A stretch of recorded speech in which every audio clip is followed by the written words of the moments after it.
everybody. Welcome back to the Playotic Podcast. This is Sumner, and I'm joined today by my more healthy host, Mick. It's true. I am more healthy currently. By default. I don't know. I'm definitely more healthy because we've stuck you in the bubble because unfortunately you got a visit from the COVID fairy, which is not what anyone wants. That fairy sucks.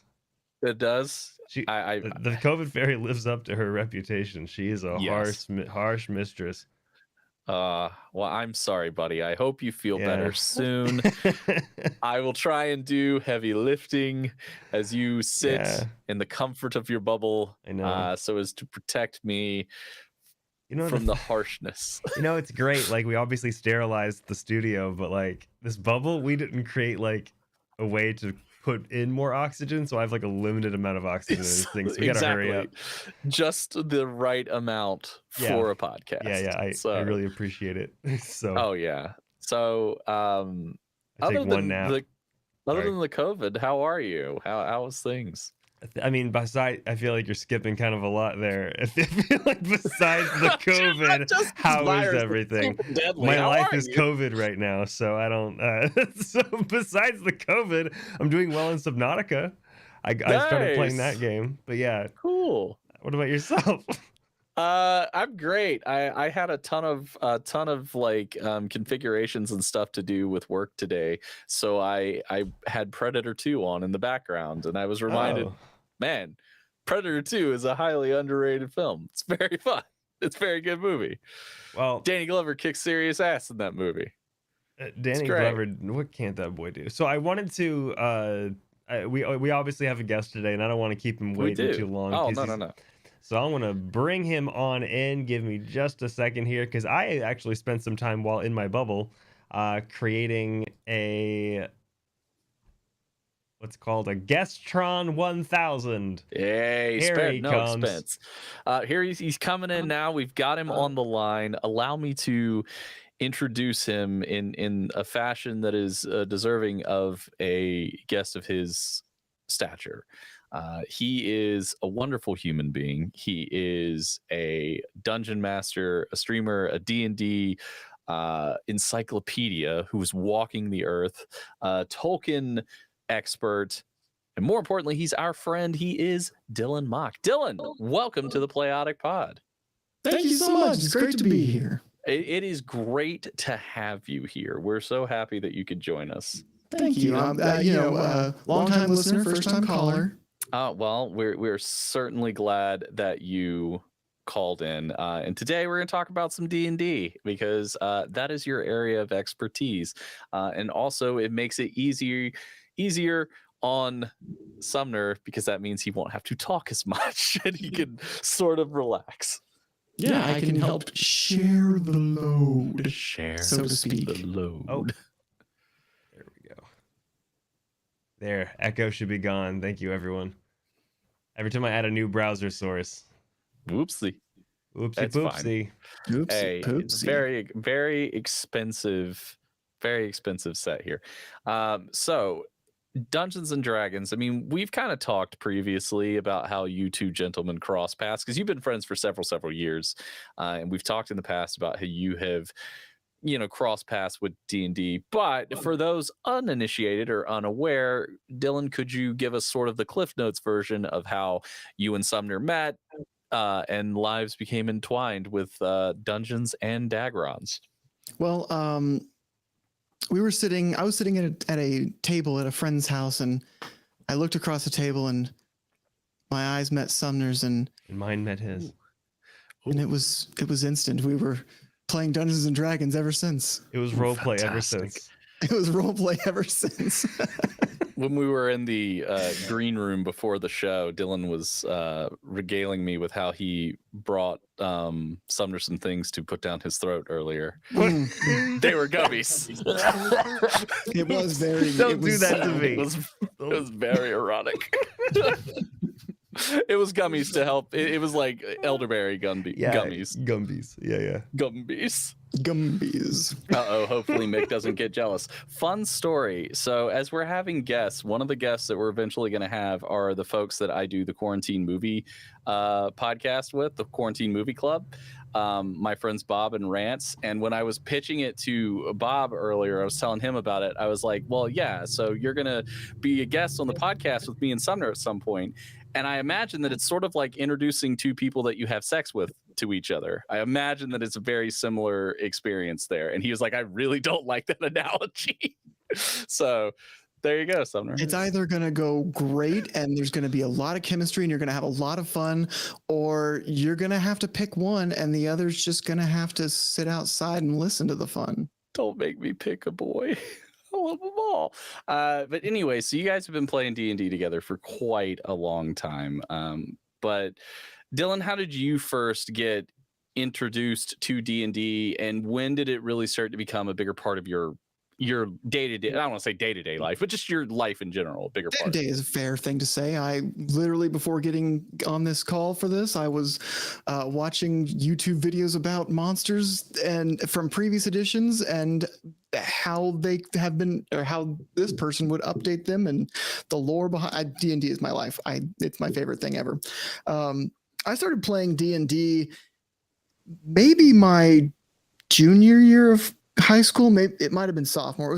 I felt like it was pretty late into the game. This was 3.5. This was more years ago than I care to admit. And the love was pretty instantaneous. I played once or twice and knew that this is now my favorite thing. I love this. So pretty much like essentially your story sounds like what I feel like everyone's general story is, where it's like you tried it once and then the bug bit you. It's a little like drugs. I was about to say it's first one hit and you're hooked. Free. The first one's always free. And then because your friends have the books and you don't have to pay anything. And then you're like, oh man, I want to try out this class. Oh, I don't have the books. You'll have to shove out a pretty penny for that. It's like you're going to have to pay up, buddy boy. You know, you start meeting some sketchy bugbears, along the way. Yeah. Once you like 5th edition, you'll get a kick out of 1 D&D. Oh, Try are we this plugging new that? one. Are they sponsoring this podcast? Oh shit! Not sponsor. Could be a sponsor. Speaking of 1 D&D, have you read into it, Dylan? I've read into it a little bit. I'm actually signed up for their beta, so as they come out with new content, I will have access to it. I'm actually currently editing a friend of mine's book, and so my free time has been non-existent. I have no time after work this entire week to myself. So I haven't had a chance to check out what they've done with the backgrounds. I know that stats are now tied to your backgrounds, which I think is a really good idea. Interesting. I like that, actually. I think that's a good idea too. Yeah. Something I missed from 3.5 was there were races had like stat bonuses, but also, except for humans, they had stat negatives. Like you might be have more con but less dex because you're a big bulky guy and you can't dodge out of the way as easy. But I understand the trying to be PC and anyone can be anything, and also not pigeonholed. Like, do you want to be that gnome barbarian? Take that strength bonus, baby. Don't worry about what race you are. Yeah, I feel there's a difference between being PC and being inclusive, or just opening up the doors for creativity. That's what I've always. Because no one. I mean, everyone's gonna make the characters they're gonna make anyway. So the rules might as well encourage that. Well, we've talked about it before. I think that a lot of the class uniqueness has kind of gone by the wayside, particularly with 5e, just because so many classes now can kind of do everything, especially when you start really focusing in on like subclasses and things like that. Just because, I mean, one of the subclasses of rogue, I think, can heal, right? Like Arcane Trickster probably has access to healing spells, if I had to guess. I don't believe they do, but I mean, I wouldn't be surprised if there was some rogue subclass that I haven't heard of that.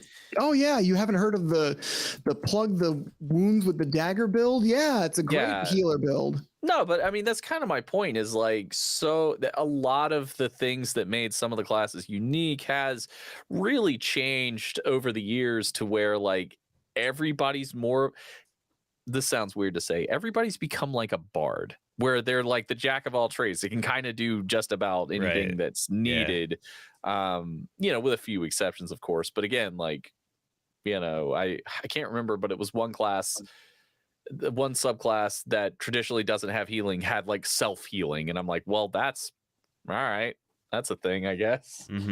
So I don't know, I like roles from classes. I think that's important to have, because then it makes everybody feel special. It encourages you to play on a team. Like if one person can do everything, then why have the other people you're adventuring with? And it makes splitting up cool. It makes battle more interesting, role play more interesting.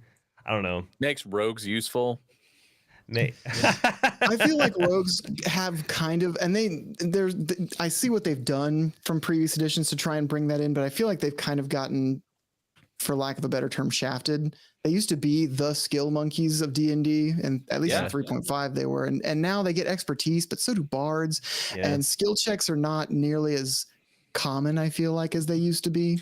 No, I think you see a lot less need to do skill checks. Like there's less traps, there's less locked doors, there's less situations where having a rogue would be very useful, and I don't know if that's just a general shift of the game, if that's like the collective nucleus of people playing, if like, we don't really want to do that, because who wants to watch somebody sit there and fail picking a lock for 20 minutes, But I mean, if you boil D&D down to its absolute base, I mean, even monsters are just skill checks that are like a bunch of, you're rolling a d20 to try and hit a specific number, and then you get to roll a different dice to see how close you are to picking that lock. It's all just the same. That's why like skill checks and like roleplay challenge, I think, is really the only thing that's very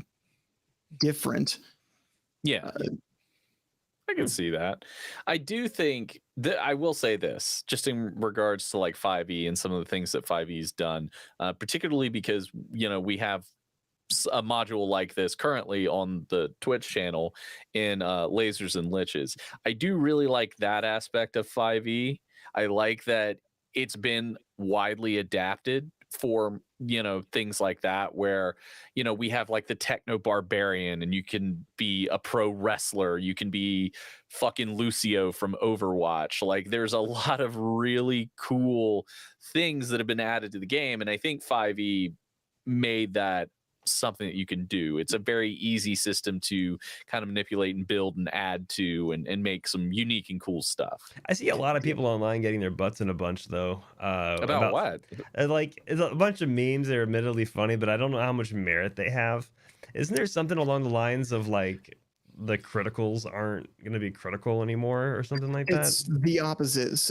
Well, okay, they're proposing a lot of changes. You can now crit on skill checks, which was a house rule for a lot of people, but rules as written was not the case. Now it is.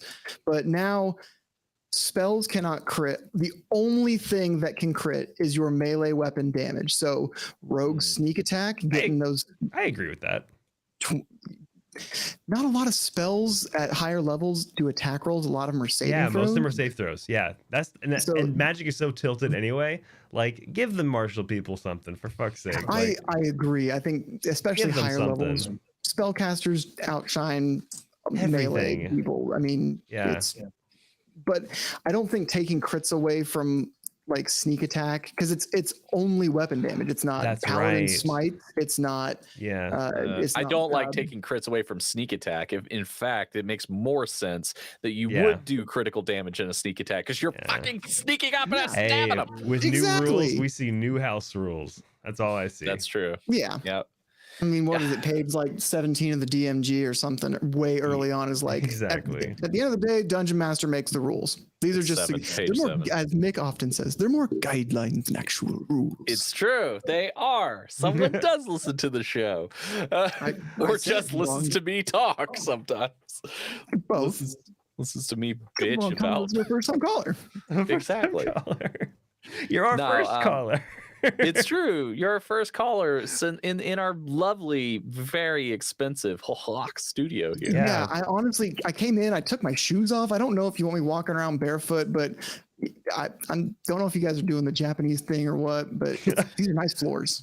Well, we're in the forest, so the reception for this phone call is we're brutal. It's weird that you made me sit in a different room because I came to the studio and it's very nice, but you were like, no, call from this phone. Well, it's because Sumner's sick, and we don't want to get our guests sick. We only have one bubble. Appreciate the consideration. And I realized the weirdness that we gave you a bunch of quarters and had you call in on a payphone from a separate. I'm surprised you found one. In the year 2020. In this forest where all the payphones have been like taken.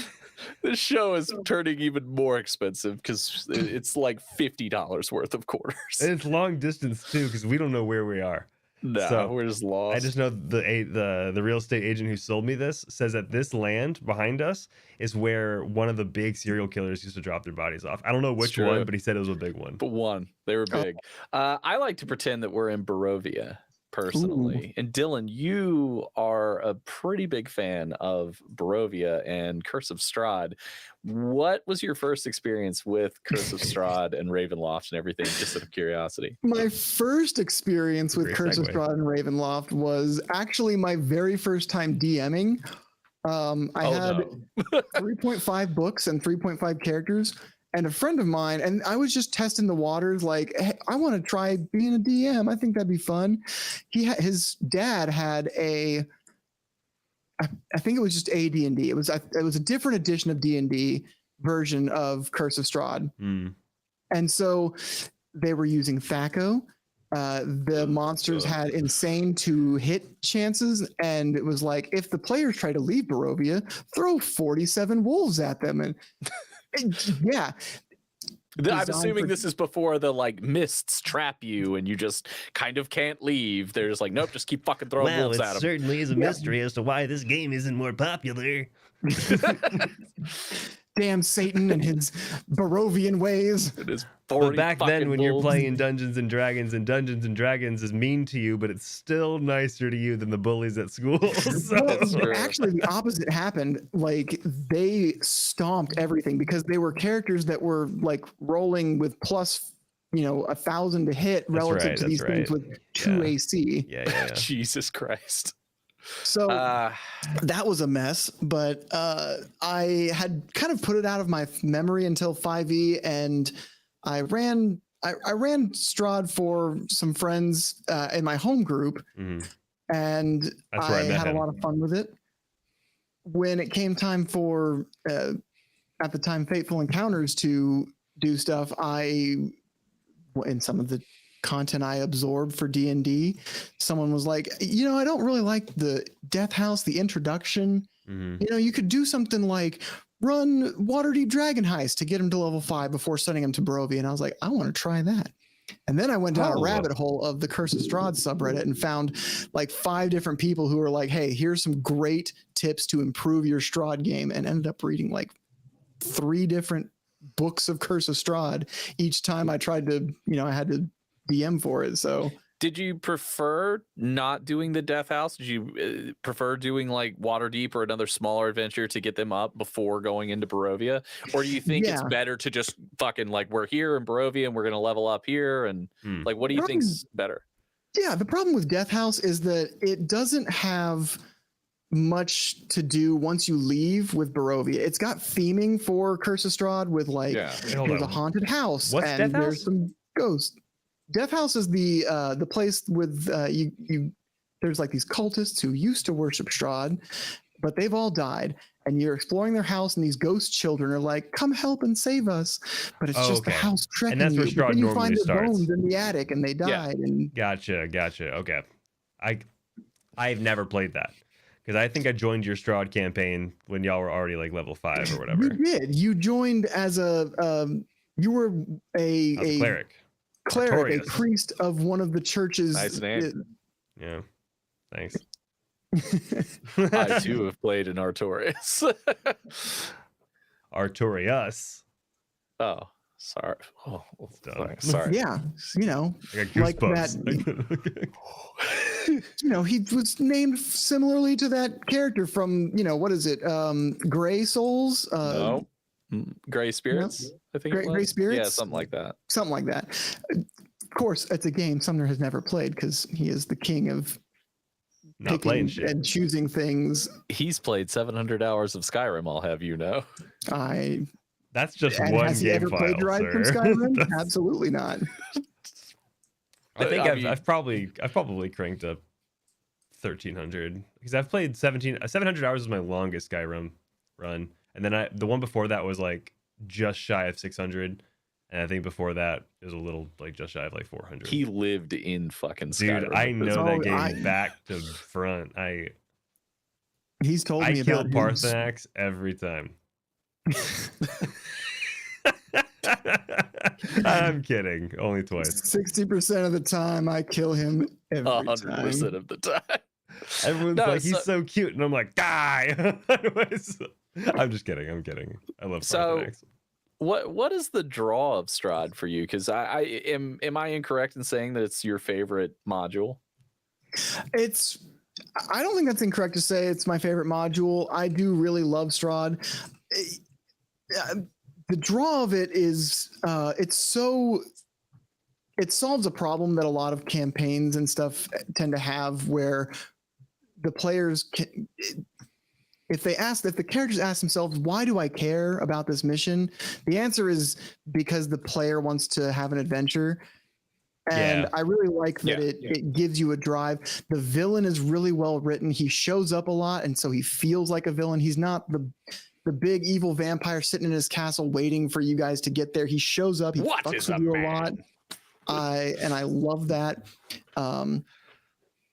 But while it is my favorite module, it's not my favorite. Like I much prefer to homebrew and tell my own story. And really, one of my favorite things about D&D is the collaborative storytelling, taking my players' backstories and like, oh, you have this specific thing that it's a sword that eats magic items in an 8-year world. Good thing my bag is the god's garbage dumpster, and it's actually your sword is the key to getting in there. What? That's why you're part of this adventure, not this other level 200 guy. Mm-hmm. Wow, that's cool. I do like that you were able to describe why you enjoy Strahd without mentioning the fact that it's got a hot vampire as the main antagonist. I think that's a hot vampire. Wow, hot vampires. Several. To be fair. Who's your favorite Strahd character aside from the man himself? Chunk of them. Aside from the man himself, I mean, I really like Volenta Popovsky, one of Strahd's brides. It's more her like design. She's got this skull mask. She was a prostitute, and Strahd enjoys her company for her pure like murder habits. She'd seduce, almost the opposite of Jack the Ripper. She'd be a prostitute, and if there was a guy that she particularly felt like it, she'd murder him, but murder him. And Strahd was like, that's one thing. I can get into that. I like your chutzpah. You got moxie, kid. You want to be a vampire? Up top. I do think one of the things that's one of the things I love about Strahd too is the fact that he shows up so much and fucks with the players and talks to them and is very much an asshole.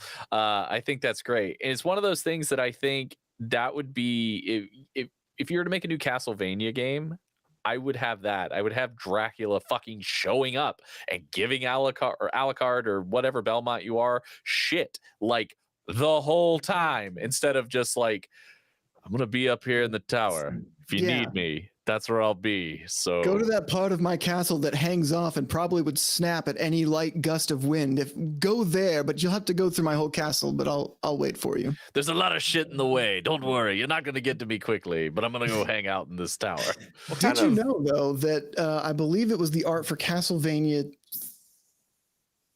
one of the box arts for Castlevania, I believe it was Castlevania 1, was a like direct ripoff of the 2E Curse of Strahd artwork where he's standing over the balcony. Oh yeah. Yeah. No, it definitely famously is. that they like straight up just ripped it off. Is it a ripoff or homage though? So I always assume homage. Look at them side by side. Inspired by. Inspired by.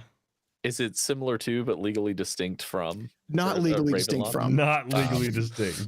Because it is a literal vampire. Yeah, they literally just was like, all right, this guy looks a little too ugly. Let's make him look more like our hot Dracula. Cool. That's so funny. I love that.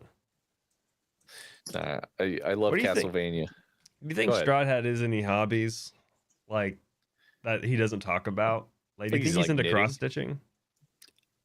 He's just sitting there. Well, Strahd's main hobby is hunting down redheads in Barovia and trying to woo them unsuccessfully. I mean, yeah, like that's a hobby, but I mean, there's a limited amount of redheads that this man can go after. At some point. I mean, like, they're rare enough in the real world. You think he plays like a mean loot? Adventurers to fuck exactly.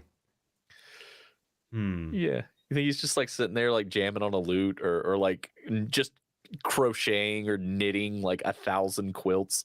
This is like, what else is he gonna do? Maybe he collects coins. You know, as a very pro collection show here. We are very pro collection. You think he's a pack rat? He is a pack rat, though. He has a bunch of bones. He collects bones. That's what he does.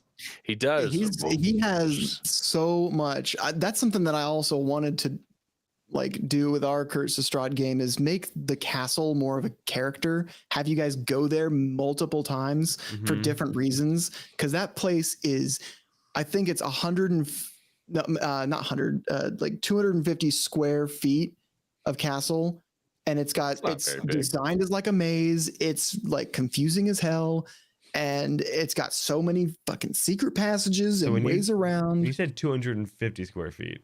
That's 250,000. Okay. That's big. That's big. Yeah, 250. 250. It's massive. I'm like, maybe in New York, but like not. Okay, perfect. It's like 250 square feet is like my room.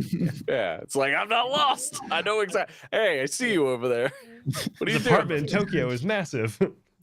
Yeah, this apartment. There's so many secret rooms and walls. I'm just really squished in by all these walls hiding these secret rooms. Is it okay if I use your oven, dishwasher, microwave Please? Just don't pee in the sink. No, I Strahd's a lot of fun. One of my favorite modules aside from Strahd is Ghosts of Saltmarsh. I think that's a lot of fun. Because you get like the best of everything, because you get like pirate shit, you get evil like eldritch cults that worship like giant eldritch Cthulhu like beings. You get ghosts. It's a lot of fun. Marsh. You get salt marshes with all these the new 1 D&D coming out. Does that mean they have to rewrite all of these games? No. They have specifically said that all of your 5e books will be compatible with 1 D&D. I think the only things that might get retconned are like the player's handbook and maybe some of the Dungeon Master's Guide. So you'd have to buy a new player's handbook and a new DM's guide. Yeah, I think even the monster manual will be like retroactive. I know they're changing where monsters don't crit anymore, but monsters are going to have more like recharge abilities. Interesting. That's cool. I like that. A new monster manual though. I don't really care about monster crits, to be honest. I feel like they don't add much to a game. I never really thought about it, but they're always kind of a bummer from both perspectives. Oh yeah. Well, I mean, my character almost died Tuesday. So yeah, crits are good for dramatic moments, but the fact that you can't control when the monster crits, exactly. Exactly. And I think that's why they're changing it more to be player's crit on weapon attacks, but monsters have recharge abilities, so the DM can choose when they get used rather than I like that a lot. Oh, I rolled high and I was attacking the wizard. Shit, he's fucking dead, and I didn't want to kill him. Yeah, it's weird. Yeah. As a DM, I find myself like getting bummed when I like hit my players way too fucking hard. You want to know what I do? What? I lie. Really? If I roll You a crit fudge. and it's like, oh man, this is gonna like absolutely destroy this person, and like, That surprises me. I thought you had a firm stance on against fudging. I figured you would be like, fuck them players. Oh, absolutely They will not. die. I want the players to succeed. Like, that's the whole reason we're there. We're here to tell a fun story, like where the players succeed. Something I like about Barovia is it's so good about beating the players down so that when they do beat Strahd, it's personal. Oh yeah. Like, they're so worn down that they're like, no, absolutely fuck Strahd. I want to absolutely destroy him. And so when that finally comes, so satisfying. You know, I was trying to break it down as like what makes Strahd so like have that drive, because I want my bad guys to have that type of drive. Because in the past game, I remember like you specifically described that I described my character too big and ferocious, and you wanted to basically polymorph into a T-Rex. So you did. So like, but what does Strahd do that my big, bulky, Goliath man in gold armor that he doesn't do? But So I think it's his evasiveness, no? well, okay. I have done a lot of Here we go. Villains are my favorite. Villains are Yeah, I know. 1,000% my favorite characters. Yeah. Partially because heroes kind of are blank slates generally, because they have to be what the viewer projects onto. Yeah. But the difference between like your big bad general and Strahd is Strahd is not just physically more intimidating and stronger. He has this political and I mean, he is the ancient, he is the land, right? He literally can cause thunderstorms if he wills it to be. Something that you try to do with Strahd very early on is you show them that this is like a CR 11 vampire, and if you try to fight him when you first see him when you're level 3, it's gonna fail. So it's not just about overpowering the characters, the players. It's about making them feel like even if they chose to fight, things would not be better. You want to not just, go to the gym and hit the books and become a smarter wizard and a stronger fighter to beat up Strahd. You want to learn about his strengths and weaknesses, figure out how to exploit them so that you can come out on top. Also, Strahd is sexy, which brings us to our next song, Rock Me Sexy Strahd. Yeah. Nice. He's got a rockin' swimmer's bod. Yeah. So, if I were to have a villain, a big bad evil guy, you know what I would do? Make him sexy. No, not at all. Make her How sexy. dare you? How dare you? No, I would literally copy Berserk. Yeah, betrayal. I would do Get someone straight up Berserk. And more than that, you have tiers. So of course in Berserk you have Griffith, obviously, who is the big bad evil guy. But then you have the God's Hand, which are all the collective big bad evil guys. Yeah, for the like 5 other gutses basically. Exactly, but you can use those guys to kind of do what you were talking about, Sumner, where you wanted the big, massive, hulking Goliath in the gold armor. That's where you can have one of those guys, mini bosses essentially. Yeah, one of those guys be that, so that he way was a mini boss, but yeah. Yeah, well, Supposed to be before he turned into mincemeat, but Well, we didn't know that someone was going to turn into a T-Rex. Where did she see a T-Rex exactly? Just out of curiosity. I love it. Just my own. That's a druid thing, so she didn't have to see one to turn. Yeah, that's a druid thing. Yeah, what does yeah. Strahd sound like, Dylan? What does your Strahd sound like? We'll each do a Strahd. What are our Strahds? Well, my Strahd is fairly standard, Eastern European. He is the ancient, he is the land.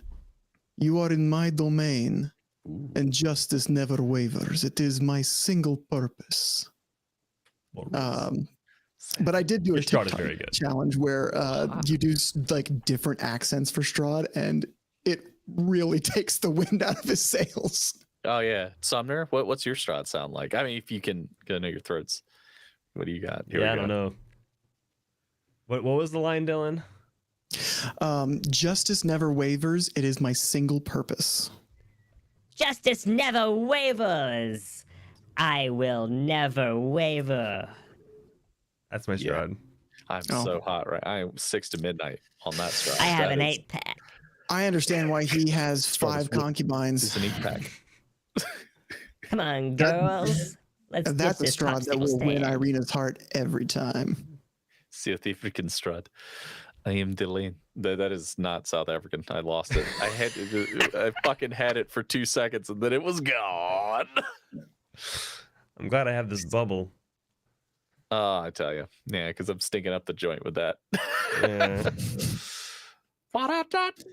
But if you want, so for a good villain, Sumner, kind of getting back to that point, one of the things that I always look to for a good villain, especially the unexpected one, is Final Fantasy VI Kefka.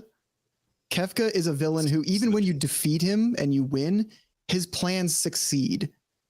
A good villain needs to feel like they're a threat. So if you design them to show up and like it's going to be a tough fight, but they'll come out on top, still have his plans, what he wants to do, have it succeed. And something I felt like did well was the revealing that the Yuan-Tis, there was magic that they can see through the sister eye. I mean, we kind of suspected that they were let go so they could be followed, but we didn't know to what extent that their plans had already been in motion. So, but instead of tying that to the broad, whatever, just the country, make it like that guy.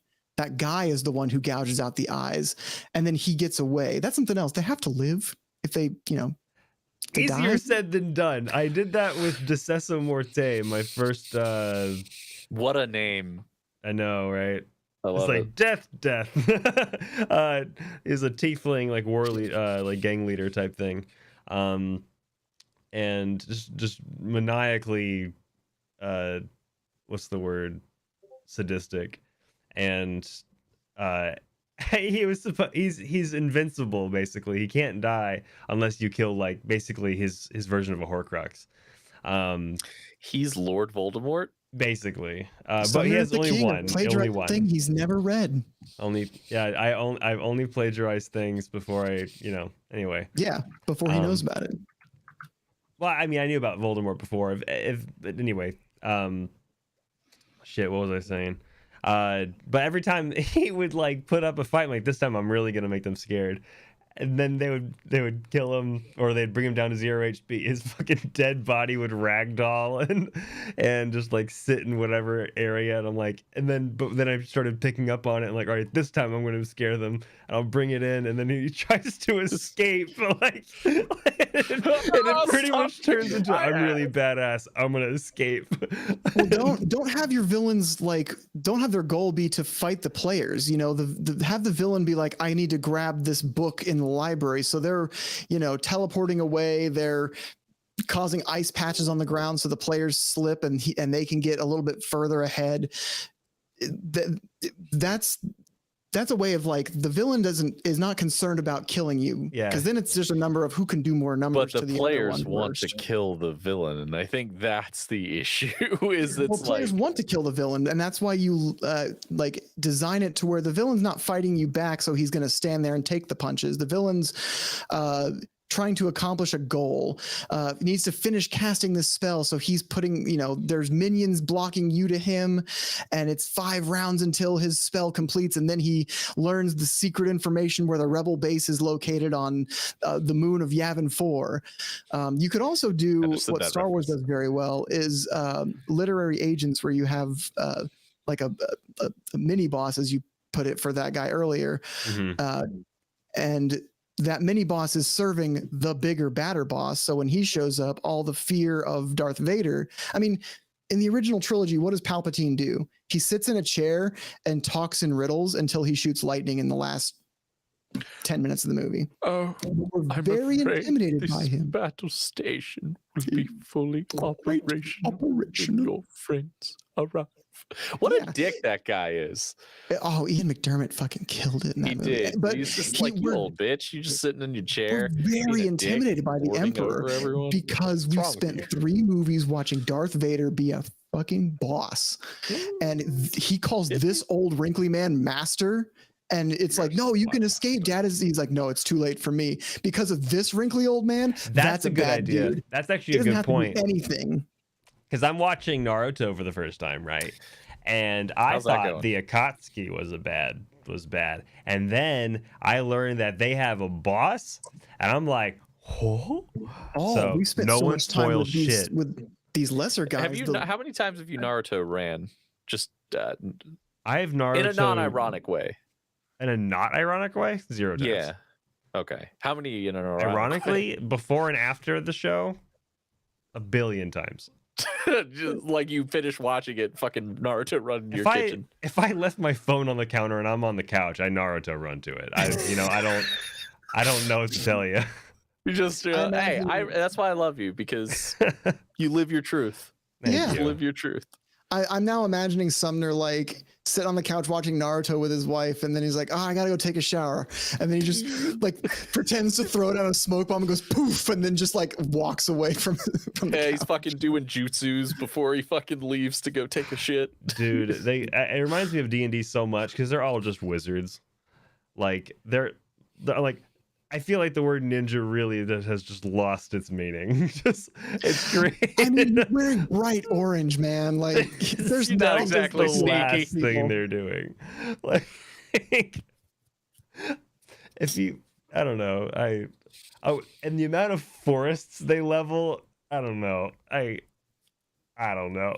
Turns out they were the true villains all along. I really, really love that. It does make D&D combat seem a little less frivolous, though, because the amount of stopping to talk in between everything they do in combat seems like D&D, where like it's like, ha, I did this, so you could do that, and then I did this. Look at this, and I hit you. Doesn't it hurt? Wow, you did. But I knew you were gonna do that, so I do this. And it's really great. You're like, fuck, watching D&D. Yeah, it's like, why is this combat so slow and familiar?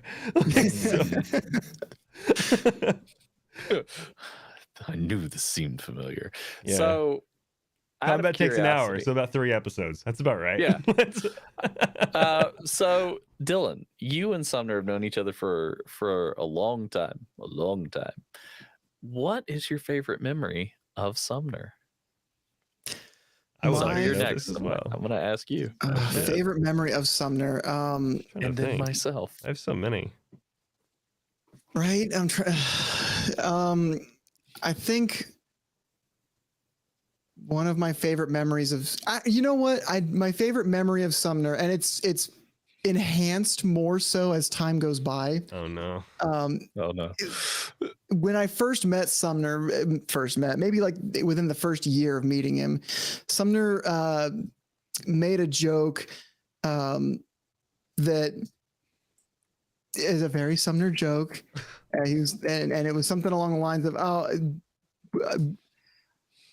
how did you tell it? It was something like, we're not going to be friends in a year because no one wants to be my friend for more than a year. Something like that. Something very self-deprecating, but like, haha, it's a joke. Yeah. And Dorian, I remember making that joke. the friend who brought him into our D&D group, was like, I've been your friend for like a year and a half now. He's like, yeah, you hit the record. And here we are. How many years later, Sumner? Don't say a number. I don't want to put a number to that.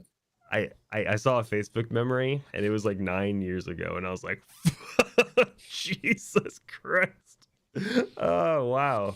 I remember thinking, because I grew up in the military, so I moved every 3 years, and I was not exactly a great, I didn't adapt socially very well as a kid. So like I just didn't have friends for a long period of time. It was just a thing. So when I met you guys, it was like every time I met someone, it was always like bittersweet, like, oh, I'm going to enjoy this while it lasts. So it's just inevitably you move, or inevitably, yeah, for just circumstance, not like, not even because of me, just like that's life. People move on, that type of thing. I was always jealous of people that, I've known each other. I've known them since I was 7. I'm like, fuck, that sounds cool. But I don't know. So it's cool to look back and be like, wow, I've known him for almost a fucking decade. That's bananas. It's bananas. I think it's closer to 8 years, if I'm right. But I think it is closer to. Although COVID has entirely screwed up my perception of time. That's 8 years, give or take 5. Sumner, what's your favorite memory of Dylan? That's such a great question. I feel like it wasn't one moment, but it's just like, I think it was the Strahd campaign, the very first where you taught me how to play D&D. You were just so patient with me, because I was not, like, it was not registering for a good minute, and I wasn't comfortable role playing for, I want to say, years. So like I was just kind of just joking around at the table because I was nervous. So I just thought the way you DM'd was masterful and very intelligent and intentional, while also facilitating our chaotic table and the sheer number of people that were at that table on top of teaching me. I just thought it was very cool. Yeah, so yeah, that's what I have to say. Well, that's awesome. Thank you. It's adorable. Thank you. I DMing is what I love to do. It's my favorite thing in D&D, and I'm glad that I was able to instill a love of D&D in you. I mean, obviously, you've been playing it for years, but in a way, you inspired me. Like it did turn into a fixation that didn't go away, admittedly. Made me blush. But yeah, I mean, fuck, we started Fateful Encounters, and look where we are. Like I would never even thought to do that. Now he's sitting in an obscenely expensive podcast studio. Yeah, we've really evolved. In a bubble. Yeah, in a bubble. What a journey! Bubble. Are you gonna be all right, Sumner? I'm running out of oxygen in this thing. I'm gonna pop him in a minute. Don't worry, it's gonna be fine. Okay. It's plexiglass. Okay. Yeah, it's gonna be fine. What's your favorite memory of me, boys? I mean, there's very few to choose from because it's only been like a year, but I just want to feel good about myself. Yeah, my favorite memory, it's a little poisoned because almost all of my memories with you, Mick, are like D&D related. Yeah. I think, I mean, it's fair though. It's through Playotic and Faithful Encounters.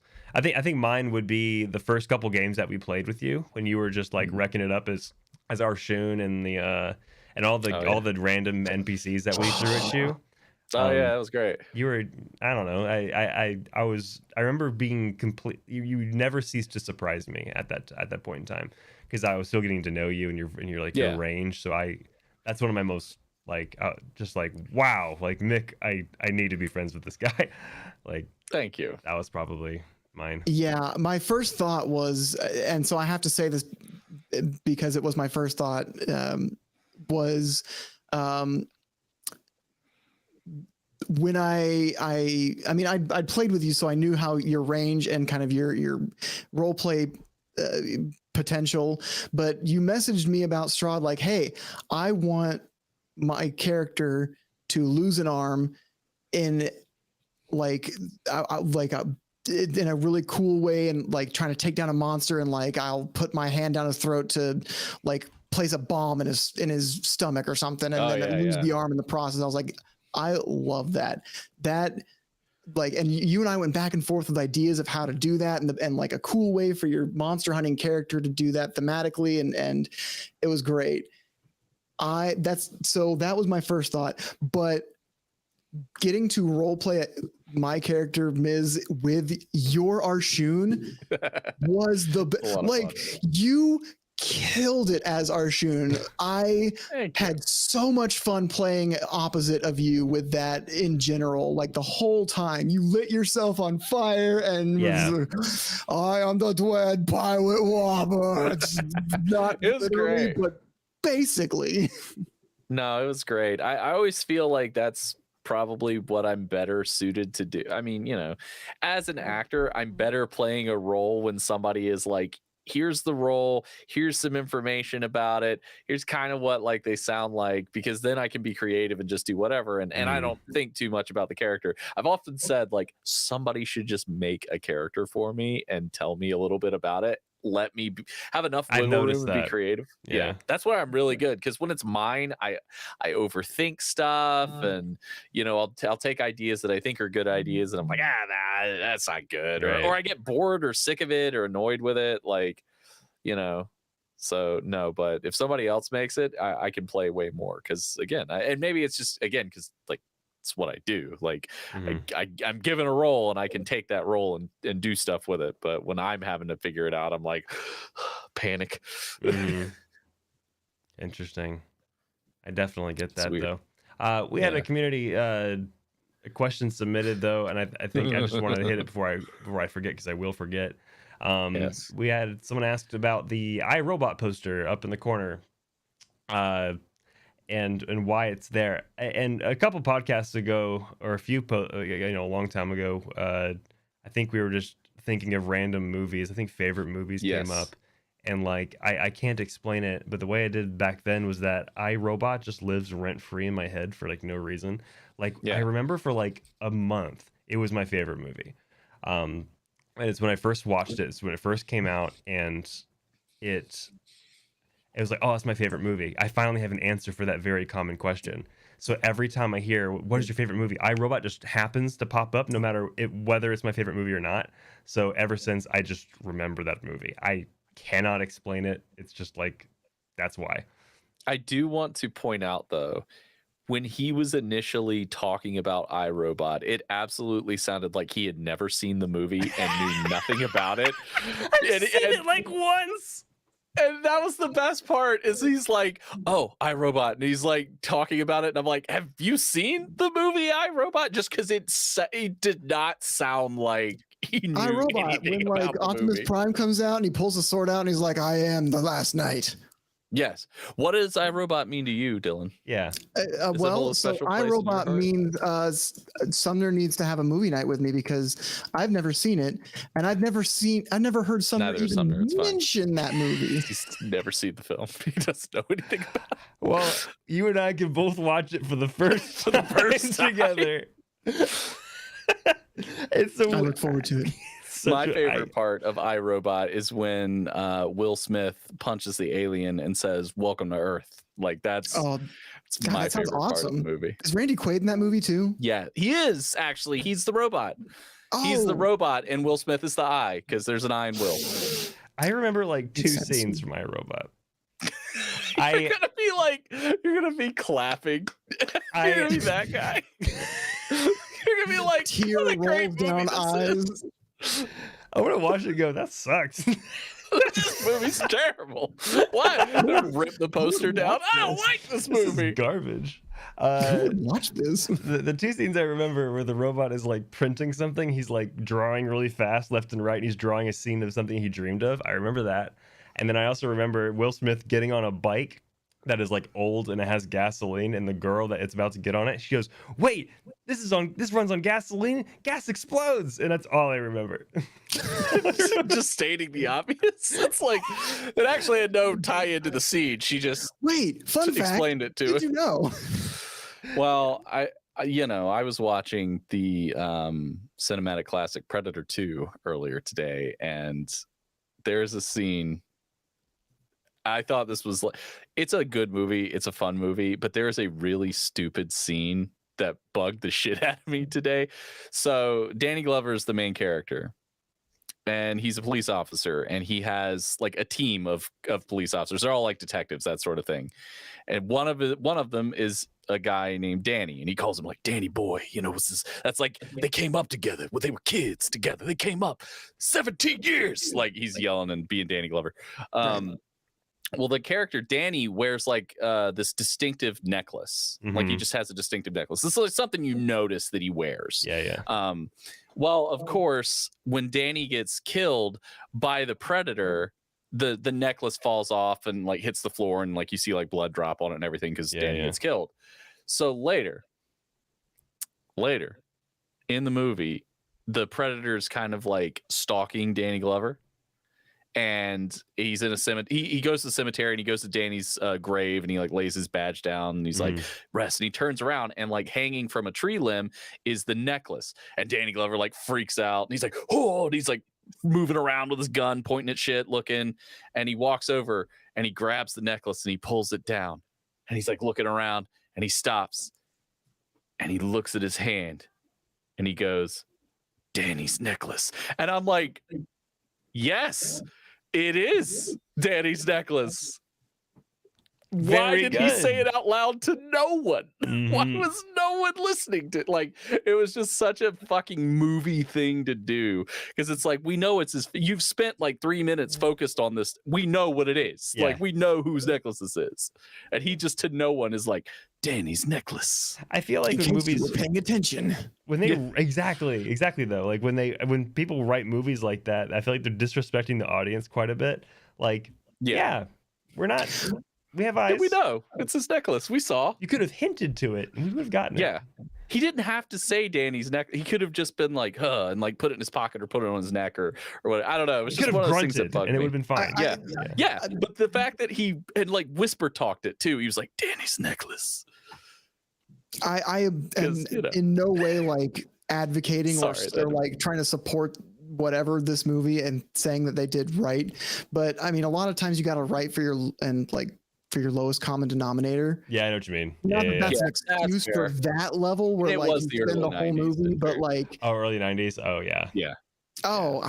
Early. Yeah, I thought it was more recent than that. There's one other thing that I wanted to bring up that I saw, just because it really made me laugh. So, and we discussed this in the last episode, and Dylan, I don't know if you've watched any of She-Hulk on. Yes. Okay, great show. Sumner and I are big fans. I saw Sumner dunking on someone on social media again. That's like my heroin, is to see Sumner dunking on people in Facebook comments. I always forget it's public. It's so good. I love it so much. Like, it fills me with so much joy, because he's always like so casually just like, boom, fuck you, dude. You're gonna make me want to get back on Facebook. Think about that for a second. Yeah, I know. You're gonna make me want to get back on Facebook. You know what's funny though? I saw, despite me doing that, I'm such a hypocrite. But like, I saw my grandma do that. No, it was something like, it was political, of course, and it was something about welfare. It was a very liberal post. And someone commented something very reasonable, like, this would help me, blah, blah, blah. And then my grandma was like, something along the lines of, oh, boo-hoo, I had to do this when I was a kid. And it's like, what? It's like, why are you trying to dunk on random people online? But at the same time, he's like, this guy's talking shit about She-Hulk. I'm going to get him. Exactly.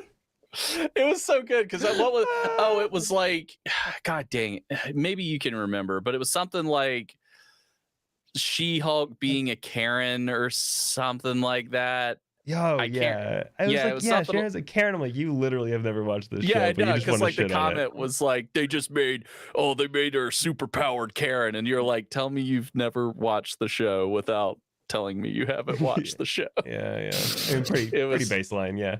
You know, it's really good. Like I said, it's not often, but occasionally it'll pop up on my timeline, because it'll be like a random meme, and I'm like, what the hell is this? And then I'll see that Sumner has commented, has dunked, and I'm like, research this, and it's always I gotta control myself.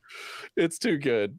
You fill me with so much joy. Please keep dunking on strangers on social media. I've been subscribed to several subreddits that are just about shit like that. Murdered by Words is one of my favorites, and to get to watch that from someone I know personally, like, let me I'll read one of those and just be like, let me just come over and suck your dick real quick. If that's God, it's intoxicating. You like public freakouts, right? Public freakouts, Murdered by Words, fuck you, Karen. There's a lot of like. I can only do so much Karen. My wife shows me stuff from Sad Cringe now and again. And Sad Cringe? Sad Cringe. Like video streaming. What do you mean? That's some of it. It's the subreddit Sad Cringe, and it'll be like, what was the one that she showed me the other day? Oh, it was this dude, and he was on stream, and he was playing chess against this girl on stream, and they're like chatting, and he was like, oh, like, my community says that if I win, you should go on a date with me. Like that's crazy. I'm not saying that. Like that's my community. And she's like, oh yeah, that's great, but you're not gonna win anyway. He's like, oh yeah, totally. And she fucking wrecked his ass. Yes, no, it's stuff like that. My heart. I see the kind of stuff that I have to go for are like almost the righteous, like justice type thing. Like not how women work is one. Malicious compliance. No, that's one of my favorites too. Where like, oh, I know what you mean. Yeah. Yeah, it's like I'm doing something and I'm doing it the most efficient way for my job, and then my job is like, no, that's not the way to do it. Do it this way, and you're like, it's gonna cause problems. And they're like, fuck you, do it anyway. And so you're like, all right. I'm gonna cause you a lot of problems. They're like, oh my god, who saw this coming? And you're like, I just made $2 million off of your incompetence. Mm-hmm. But yeah, sad cringe. Like I said, my wife will show me some real zingers sometimes, and I'm like, oof. Yeah, basically I make the Roblox noise when I see it. I'm like, oof, just because it's so much. But I think we're at the end. Are we at the end of our time? Do we have a little more time? Yeah. No, I mean, are you starting to just run on CO2 now? Yeah, I'm running on good vibes right now. That's pretty. So good vibes won't fill your lungs. And the elderberry gummies that you were nice enough to drop off the other day. Thank you again for that. Well, look, you asked for cheese, and I was like, I'll bring him cheese, but I need cheese. Yeah. What kind of cheese? Parmesan. I was making pasta. Yeah, and I forgot the most important thing. The specific kind you asked, that was the only ungraded one. They didn't have any dust. It was just shredded or like flakes. So I was like, I'll put him a wedge. Did he take it and like throw it back at you and say, "This is wrong"? And just go he full gave me fucking $6, and I did not give him a receipt. So I don't know how he knew how much. I don't even know if that's how much it cost. But it just felt right. It just. I feel like here's some random currency that covers my cheese bill. What's $6 between friends? It's true. It's not like it's not like you've spent 10 years being my friend just to get a $6 wedge of cheese out of the friendship, and then you're gonna dip. It's like within any friend group, I feel like the same $100 is just kind of cycling. You know, I mean, that's why whenever I'm hanging out with people and it's like, hey, I'm going to order pizza. Like, I'm never like, hey, send me $20. I'm at a point in my life where I can, buy who just for the group, and then someone else gets it next time. Exactly. Hey, I don't have any crack money right now. Can you spot me this time? I swear I get paid this Thursday. I'm good for it. I'm good for it. If you would have slipped me $250, I would really, that'd be great. 250 square feet. 250 square feet of dollars. That's a lot of dollars. Dylan, that's a Joker burning pile of dollars right there. Yes. Stop making me laugh. Do you think that, like, are we at the point where Heath Ledger Joker is cringy, or is he kind of still like it's the Heath Ledger cool Joker enjoyable? Culture that's cringe? I was about to say it's the people who like go out and like want to be Heath Ledger Joker. Yeah. Because that movie is awesome, and he did an amazing job. That's never been disputed, ever. Have you seen the meme? The meme? The single meme? Yeah, of course. Yeah, there's only one. Yeah. Okay, Dad. Damn. Anyway, no, there is. There's a meme. It's a tattoo meme.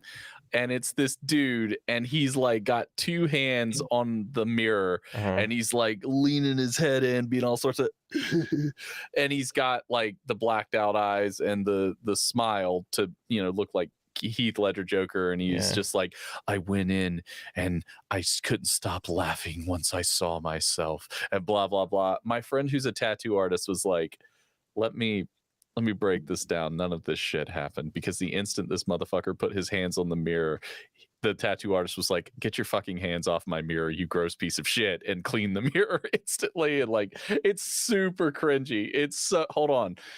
You like cringe? I can't do cringe, dude. I can't either. I can in very small. I can't. I think I'm on the same page with Dylan here. Can't do cringe, but I can do like righteous. Or like almost like a righteous like justice type stuff, like the Karen stuff I can get. Fuck you, Karen. The fuck you, Karen and malicious stuff. Compliance. And here yeah. Here it is, because it was a post that he made on the Facebook. I told my tattoo I want scars on my face and blacking out my eyes. It was painful, but I did not twitch after he was done. I demanded for a mirror. He said, "What?" I repeated, and angry, I said, "Mirror." As I was moving solely, I think he meant slowly, not just yet, of getting up, I started to cackle and laughed. He said in an upsetting way, "I did what I could. Are you okay?" As I got up, look at myself and the bigger mirror, he says, "Sir, are you okay?" As I laugh even louder in pain, and laughing and calmly said, "I never felt better," with the creepiest smile. "Don't ask why. You will never understand why." I'll put it in the Discord. Wait, is that real? I mean, it can't be real. I don't it's imagine. Too good. It's this is oh my god, look at this. Oh, that looks real. It is in the if you are a member of our Discord, I just put it in the memes channel, and it is his left pectoral has the ha ha ha ha thing on it. Yeah. And I love that he crossed the Joker streams. You get a little Jack Nicholson Joker, you got some Heath Ledger Joker. No tattoo artist in good conscience would do that. That's not okay. Damn. Yeah, look, it's like a car wreck. The cringe memes, the cringe in general. If you're gonna pose, wait, hold on. He said he like, demanded mirror when there's the whole wall is a mirror. Yeah, that's why I'm like, I just can't be real. Turn your head. Yeah, and also, like, who took the picture of him looking like an asshole, like on the mirror? If I was a tattoo artist and my fucking client beckoned mirror, I'd be like, turn your fucking head and you better. No, my friend who's a tattoo artist is like, none of this shit happened. This is not true. He was like, "Would you please take a picture of me when I put my hands on the mirror?" Exactly. That's the part. That's the part. That's an obvious like elephant in the room that a lot of people I think forget. Is like somebody had to take a picture. I want to see what the person taking the picture is looking like, because they're probably stifling a laugh or something. Exactly. They're just like, this is fucking. They're wincing from the cringe, like, they sent a copy of the picture to themselves and created this fake thing. It's real headcanon fanfic of how someone imagined a situation to go down. Yeah. It's real to me, damn it. It's still real. That guy follows me on Twitter. Oh, really? Whoa. Yeah. It's still real to me, damn it. He follows me on Twitter. That's cool. Because I used to host a wrestling podcast, so he follows me. That's awesome. That's the thing you now know. It's not awesome. It's just weird. He's never. I think it's awesome. It's a weird thing. Life's weird. Anyway. Well, thank you so much, Dylan, for coming on the podcast. Thanks for having me. I had a lot of fun. Is there anything that you're working on that people can check out, or where can people find you? Plug your stuff. Plug. Well, I don't know if you've ever heard of this thing called Playotic, but never heard of it. Well, it's it's kind of dumb, but I mean, if you like D&D, I don't know if anyone of in your show likes Dungeons and Dragons or anything, but we play Dungeons and Dragons Mondays and Tuesdays. I'm on the Monday night. I actually DM'd yesterday because our usual DM got COVID. Like, what a loser! What right? a jerk! Who gets COVID anymore? For real? 2020. Anyway, stick him in a bubble. And I did co-host a wrestling podcast with my wife. Excuse me. Tuesday is another group, and they got like this 80s neon thing going on right now. I mean, if that sounds interesting, I mean, we did like a False Hydra, which was a creepypasta on Monday as the monster, and that was fun. I heard it was awesome. People dressed up and like put makeup on for, it was pretty cool. I mean, if you're into D&D, I don't know if anyone here is into D&D. Playotic streams every Monday and Tuesday at 7:30 Central Standard Time, and you can join the Discord where you can find this meme of the Joker man. It's discord.gg/Playotic Games. How hard did it take you to come up with that one? We stream live. We stream this podcast live on YouTube every Wednesday around 7 p.m.-ish, so catch us then. For all of our listeners on Spotify and Apple Podcasts, thank you so much for listening in. Don't forget to give us a review if you can. or give us a rating, I think is what it's called. It helps us out tremendously. So thank you for everyone who does that. And yeah, that's all I got. We do have another guest next week. Yeah. Who is joining us, buddy? Next week is going to be my good friend Bill. Is Max Slasher in chat. That's it? We're just going with that? I'll let him tell us. Okay, I like this. All right. Yeah. I guess I could have also not like, oh, we're gonna have a guest in the offhand chance that something doesn't happen, and then we don't have him as a guest, and then I look like an asshole. No. It's appropriate. No, I it's weird. I feel like we've been doing this whole thing for a while now. I should know like the rhythms of hit this, hit that, plug this, plug that, and I still miss stuff every time. Oh, how long did it take me to get the Discord name right? Fair point. It was like 2 months before I got it right. That's generous. And you would just berate me every time. You were like, how is it that you get this wrong every it's the single same week? Everywhere. Like it doesn't change, Vic. How do you still not get this? And that's fine. But Dylan, thank you so much on joining us. That was a really weird way. My brain changed. Thanks for joining us. It was a pleasure as always. Anytime we get to chat, it's always a fun time. I miss you. I don't get to play D&D with you right now because we're on opposite days, but I can't wait. This was a lot of fun for me. I feel like both of you guys. Nick, you're now on Tuesdays, so I don't get to shoot the shit with you before stream anymore and stuff. But I feel like I haven't had a chance to just sit and shoot the shit with Sumner in a long time either. So this was great. It's always great to shoot the breeze with Sumner. He's so kind to still do this podcast with me after like 4 months, so it's great. I love charity. I love charity. I'm gonna go become the Joker now myself.